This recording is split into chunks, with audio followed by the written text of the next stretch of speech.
最开始我介绍我是一个摄影师啊，我从毕业之后从事摄影啊，一直在国内都是以这种 freelance，就是自由摄影师啊，在加拿大这边也叫自雇的这种方式去工作的，所以我几乎从来没有上过班，也没找过工作。至于现在怎么样呢？其实我可以告诉大家，我如果说从原来的这个标准来说，我肯定是没有完全可以通过这种自雇的方式来养活我自己啊。我们现在基本上收入还是很低的，所以因为我们今年好像也已经到了这种低保的这种范围啊。我来了这边都做过哪些工作呢？首先我是做过一个给华人的这些餐厅后厨送米面油还有一些调料的工作，其实就是也是一个司机的工作，就是你开着一个小卡车，然后华人的这些餐厅去给他们送啊，就是那个，所以我第一次知道一袋盐要50斤啊，就是一个非常 labor 的一个体力的一个工作。我做了2天试用，后来因为这个工作呢是需要全职啊，我说没办法干，实在是因为我平时还要接孩子嘛，对吧？这个工作我就做了2天试用，然后我还做过part time 的这个送外卖啊，当然也是一个华人的一个快餐，帮他们这个工作当时为什么做呢？是因为他每天只需要送2个小时，是10点到12点，然后这个时间我正好有时间，所以我就也送了大概2周，可能不到，最后应该是老板把我给炒了，因为老板好像后来生意也不太好，他手下有太多这个送餐的人。这个工作当时是1小时是20，温哥华目前最低工资可能差不多17块钱，他这个20块钱呢，就是你开这个车油费也要算在里面了，所以我基本上做了一段时间，挣了200多，好像还是没，就反正做了一段时间以后也没挣到什么钱。作为一个摄影师呢，唯一做了一个本职工作的，而且是我这辈子第一次上班的摄影工作，是我在去年在6月底和整个7月份做了1个月的一个全职的这边的一个摄影工作啊。其实我当时也有每天都拍了一些 vlog 的视频，只是我都没剪。以后呢，我可能也会有时间把这个工作经历也很特别，专门做一个系列给大家分享一下。这个工作就是拍摄一些证件照啊、小朋友的照片啊，反正就是所有的民用摄影啊，都要拍的这么一个事儿。做了1个月，挣了3000，因为这个工资是1小时好像也是20吧，对吧？1小时好像也是20块钱，然后就是他差不多一天。因为他这个工作是预约制的，他会在前一天把你的工作排好，然后你根据每天的工作量来算每天的工作小时。做下来，因为这个工作其实也是全职。为什么我后来没做这个工作的一个很重要原因，第一点是我觉得我根本就没办法去做这种类型的摄影啊。这个摄影不是说我拍不了，最主要它也是一个全职的工作。因为我太太去年9月份就申请了一个。这边的一个学校的 college 全职去学中医的针灸，所以他需要全职上学的话呢，那孩子这样大家这边小朋友2点半就放学了，这个孩子接送又是一个大问题，所以我其实也只能找 part time 的工作。那这个工作最后我就辞掉了。辞掉之后，我现在是什么状态呢？就是我们偶尔会有一些这个拍摄啊。都是一些可能是一个婚礼签字仪式，可能是一个whatever 的一个类似的什么工作，这些工作呢是我太太也有来了以后，在她这个社交平台上、小红书上面认识一些朋友，会给她推荐一些这种拍摄，所以我现在基本上就是偶尔会拍一些这种东西。还有一个工作也是我太太帮我找的，就是她在本地的一个华人的平台上帮我登了一个修电脑的这么一个服务啊，因为我是一个电脑爱好者啊，我从小学电脑就很感兴趣，所以我大概从初中开始我就帮我周围的朋友的电脑都是我来帮他们搞啊、修啊什么的一些东西，所以我一些基本的硬件和软件，包括 Mac 的一些东西，我都是比较擅长。就这个工作可能一次大概50到100加币的样子，好像从去年的9月份，差不多现在半年多吧，我可能一共赚了1000多加币，对，就是这么一个状况。其实我对工作这个上面的事情呢，大体上面我没有什么太大发言权。你也知道，就像大家知道，我其实都没上过班，我对北美找工作的情况，就是加拿大找工作的情况不是很了解。但是从我接触到身边的一些华人的朋友和新移民朋友来说，其实现在加拿大的工作就业其实是挺差的，总体来讲，就业形势也不是很好。所以，现在整个这个工作的环境就是这样。说回我自己的情况，就是作为一个自雇移民。作为一个摄影师，我其实来了之后呢，我也有努力的去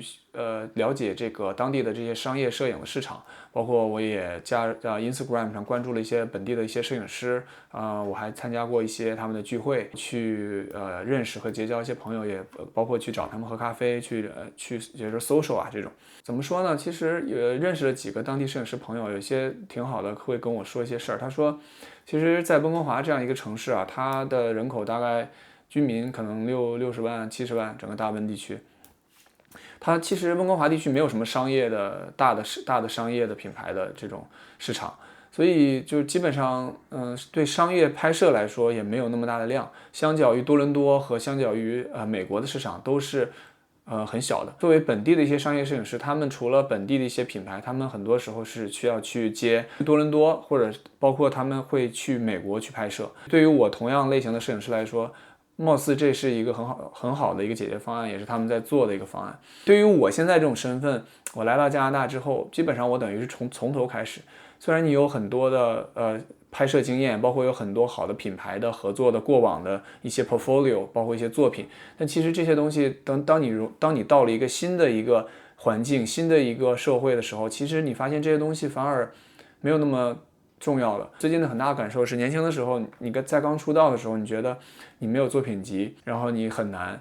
但其实到现在这个节点上，你有很多的经验，你有很好的作品集，同样你到了一个新的地方，你依然还是要面临同样的问题。对于工作这个事情，我想我自己心里面清楚，我是要做怎么样的一个摄影师，我对我未来的工作和我未来的追求是怎样的一个场景，怎样的一个画面，我还是在朝着我心里头那种生活方式去努力。对啊，所以就像我说的，我不想去做一个全职的拍这种民用摄影的这样的一个摄影师。虽然我可以通过这个工作，我可以很简单的完成，并且我也可以养活我的家庭，但是这个首先不是我来到加拿大的目的，也不是我想过的这种生活。如果是你们想看的是关于自雇上面的分享，我想给大家建议就是，你们虽然很多人都会告诉你们，无论是不是自雇，各个行业在国内你可能做得很好，来到这边都要什么博士，在后厨刷盘子、洗碗啊，什么老板来了去开卡车啊，打工什么的。其实这些东西真的。当你听到这些故事的时候，你可能会有不同的感受。当你真正到了这个社会的时候，开始去工作的时候，你才能真正有体会这是一种什么样的一种冲突，这是一种什么样的感受。我想分享给大家，就是在座的各位，如果看到这个视频，你们想知道，作为一个自雇的新移民来到加拿大整整1年，你后悔了吗？你失望吗？你对加拿大失望吗？你想回国吗？你想回流吗？我曾经在某一个点可能会感到失望，但是我从来没有感觉到后悔，因为，无论你的人生就是要做不同的决定，你在每时每刻都要做决定。你选择来到一个新的地方环境生活，就是要放弃一种生活方式。但是全新的生活方式，全新的这种生活永远是未知的。这种未知对于我和我太太来说，其实是我们非常喜欢的一种生活的挑战。我们就是希望生活不是一成不变的，生活需要一些变化。尤其在我们现在这个年龄，包括我们现在有孩子，我们希望孩子也可以跟我们一起经历整个这个过程。我们也觉得在加拿大这个环境更加适合我们的孩子的成长。就是如果说这是一条自雇移民2023到2024一整年的总结的话，一个经验的话，我觉得就是上面的一些小小的一些经验，说了一些乱七八糟的东西给到你们，你们能了解多少？这个其实我觉得可能也没有什么营养。这1年真的是经历了很多，确实是一个很重要的体验。就像我说，为什么没有1年中间我很多次想分享这个东西，就像好多这个来到加拿大的这些移民呢，最后都转成这个 YouTuber 啊或者什么的，因为好像确实没什么工作做，好像做自媒体分享一些观点挺容易的啊，大家就开始对这个移民啊，对这个什么侃侃而谈，好像也是一门生意，后来就当成一门生意做。首先我肯定不想把这个频道做成一个移民频道，我也不想靠这个作为生意。我录视频其实对我来说就是一个记录，一个分享。前2天看了一个 YouTuber 的一个视频，说的非常好。他说我不需要流量，我很珍惜的就是每一个能看到这条视频的朋友，这是一种相遇。我珍惜的是看重的是一种相遇啊，这个对我来说是很大激励。我有的时候明明知道这个很无聊，为什么要录这个东西？我已经把我自己推翻了，但是我还是要把它录出来，把它放上去。就是我珍惜每一个能看到这些我这些废话的这些朋友，他们如果能在这里面有一些想法，这个就够了。在这一年里面，我的想法经历过很多很多的转变。到2024年今天，YouTube 上面包括抖音、小红书，还有这个微信，所有的视频平台，很扎眼的一个标题党是什么？就是2024年还适合移民吗？加拿大究竟怎么了？为什么这么多人回流？类似于这种视频已经是目前的一个流量增长点。那如果你问我2024年还是加拿大在此刻还适合移民吗？你们有一些朋友看到这个视频是在考虑这个项目，是在纠结和挣扎是不是要来加拿大？那我可能告诉你的是，我不会给你一个答案，告诉你是来还是不来。如果是在2023年以前，在疫情那个阶段，我那个时候是很上头的，我会劝我所有的朋友能离开中国，赶快离开中国，能移民的赶快移民。但在现在这个时刻，其实我不会这么说，就是我觉得移民这条路是一个挺艰难的一条路，也是一个挺漫长的一条路。无论是你申请移民的过程，还是在真正你到登陆的时候，因为我现在有些朋友，他们也在国内在办理这个移民过程中，他们有的时候会很困惑，在等一个文件或等一个 offer， 他们就很挣扎、很绝望，会跟我聊天，会跟我咨询。我给他们的劝导是：你放下心态，你的移民的你还没登陆加拿大之前的这过程，你要享受，你要珍惜，你要好好的去把这段时间去利用，因为等你到了加拿大，你才知道你的之前那些过程都是非常的。都是就是之前那些过程都很平常很简单，等你到了加拿大之后，等你面对到登陆之后的过程之后，这些所有现实的问题才真正会涌到你的面前。相比于之前那些，你的等待、你的煎熬、你的焦虑，其实都不算什么。究竟还要不要来加拿大？究竟要不要来加拿大？究竟要不要移民？这个没有统一的答案，也没有标准，还是要根据你自己当下这个时刻，或者在那段时刻的内心的声音，和你的爱人和你的家庭做一个决定，想一想你以后的生活是怎么样，你想过什么样的生活，你会以什么样的方式去面对今后的生活，这个是你要考虑的问题。至于你物质生活会不会下降，因为每个朋友他的基础的这些物质都不一样，可能你在国内就是很有钱，可能你只是一个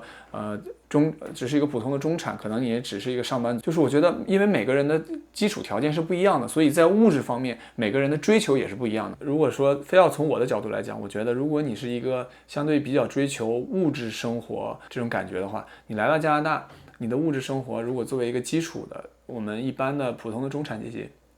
你的物质生活一定是会下降的。有些朋友其实是不想卷，觉得在国内的这种工作啊生活，来加拿大是就不想在工作上面卷了这样一个心态。就像我刚才说的，其实如果你想在这边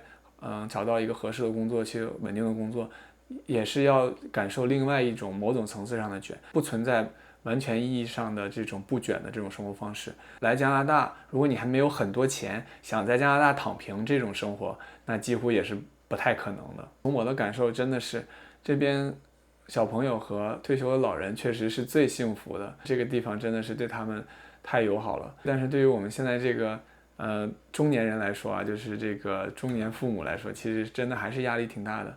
如果你没有得到真正意义上的财务自由，真正的有很多的资产来这边的话，还是要工作的话，其实还是很累的，挺辛苦的。但是这个还是要问你自己，你究竟是想要什么样的生活？这个才是决定你是不是来加拿大的一个最重要的一个点。我不知道，对我来说，很多时候工作不仅仅是一个赚钱的工具，工作更多的是你直接的体现你的人生价值。很多人是需要工作来完成自我价值的社会化的体现。我作为一个国内有很多经验的一个商业摄影师，我来到这边，只能拍一些婚礼啊，或者是一些婴儿宝宝这些基础的民用摄影。你觉得我是看不起这些工作吗？不是这样的。我觉得我给普通人拍照，我也很开心，我可以用我的摄影技术帮到他们，给他们留下美好的回忆，我也很乐意。但是很多时候你在想，你能做的东西，你的自我价值是什么？你是要以后要做到什么样的一个状态？所以说，你究竟是要过上怎样的生活？你究竟是想通过工作来怎么样实现你的人生意义和人生价值？是随便找一份工作养家糊口，还是找到你最擅长的一个工作，不断的去探索你的人生。聊了这么多啊，乱七八糟的，我真的没有写稿子。我也感谢我太太在这个相机后面作为一个我的标的参照物啊，跟我去对话，让我不至于面对这个镜头感觉很紧张。虽然我觉得我相信这个视频一定是一个磕磕绊绊、一个很差的一个 talk 的视频。最后，如果你们能看到这个视频，我希望这个视频对你们会有一些启示和帮助。对，我希望在这个视频能给大家最后想说就是，我来加拿大这一年，我挣了很少的钱，我没有我的生活的物质下降很多，但是我很开心，因为我的儿子他在学校很开心，他过得在加拿大每天都很开心。他每天放学我会问他今天过得怎么样，他说很好啊。我说你今天开心吗？他的回答永远都是开心。然后我的太太她找到了新的方向，她的人生从一个美术生，中央美院的艺术生，现在开始她全新的领域去学习中医的针灸。我也感到很开心，她马上又可以有新的能力去帮助别人。然后我自己作为一个商业摄影师，作为一个可能还有一点点小成就的摄影师，变成一个全职的一个奶爸，每天3餐接送，对吧？剩下的时间有一点时间自己去搞点自己所谓的学习的东西什么的。但是我真的觉得这样的生活其实挺好的，这样的生活是我想要的。这样的生活，我觉得我在这一年里面有很多的长进，是我对这个世界的看法，对这个世界的认识，都有很多的改变。我在这一年当中有很多失落的时刻，有很多灰心丧气，也有很多负面的情绪。很多时候我和我太太在开车的时候，可能就问她，我说我真的不知道我为什么要来到加拿大，我为什么会在加拿大。我相信这个可能会给你们一点启发，是当下此刻你永远也不知道你为什么要在这儿，你为什么会听到这些，包括你为什么会听到这些话。但是所以你